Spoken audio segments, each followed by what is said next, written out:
በወር 20 ሺህ ብር በላይ ለነዳጅ እያወጣህ ነው? ቆይ ግን ይሄ ወጪ ወደ ዜሮ ማውረድ እንደሚቻል ያውቃሉ? ዛሬ በኢትዮጵያ መንገዶች ላይ በብዛት እያየናት ያለችው ቶዮታ BZ4X በእርግጥ የኪሳችን አዳኝ ናት ወይስ ሌላ ተጨማሪ ወጪ? እስከ መጨረሻው ተከታተሉኝ። ሰላም ጤና ይስጥልኝ የቻናሌ ቤተሰቦች። ዛሬ በአዲስ አበባ መንገዶች ላይ በብዛት እያየነው የሚገኘውና የብዙዎችን ትኩረት ስለሳበው ድንቅ መኪና እናወራለን። ቶዮታ BZ4X።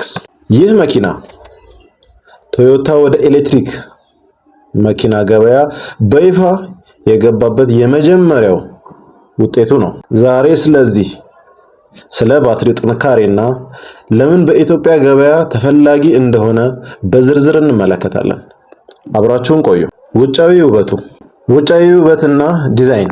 መኪናው ገና ሲታይ ዲዛይኑ በጣም ዘመናዊና ለየት ያለ ነው። እንደ ቶዮታ RAV4 ያሉ መኪናዎችን ቢያስታውሰንም BZ4X ግን ይበልጥ ሹል እና ውብ የሆነ መልክ አለው። ፊት ለፊት ላይ ምንም አይነት ግሪል የለውም።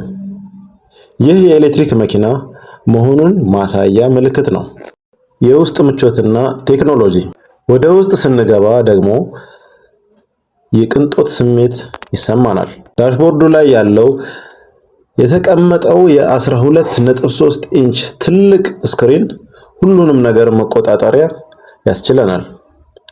ሌላው የሚገርመው ነገር ፓኖራሚክ ሩፍ አለው። ይህ መኪናው ውስጥ ክፍል ብሩህ እንዲመስል ያደርገዋል። ባትሪና ቴክኒካዊ ብቃቱ። አሁን ወደ ዋናው ነጥብ እንምጣ። BZ4X በአንድ ሙሉ ቻርጅ እስከ 500 ኪሎ ሜትር መጓዝ ይችላል።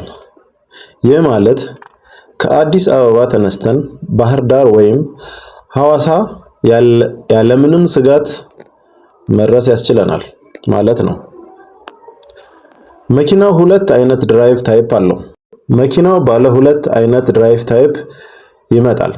ባለ አንድ ሞተር ወይም ፍሮንት ዊል ድራይቭ እና ባለ ሁለት ሞተር ኦል ዊል ድራይቭ። እስኪ እነዚህን በዝርዝር እንመልከታቸው። መጀመሪያ ፍሮንት ዊል ድራይቭ ምንድን ነው? እንዴት ይሰራል? የሞተሩ ኃይል በቀጥታ የሚሄደው ወደ ሁለቱ የፊት ጎማዎች ብቻ ነው። የኋላ ጎማዎች ዝም ብለው ይከተላሉ እንጂ የመኪናውን የመግፋት አቅም የላቸውም።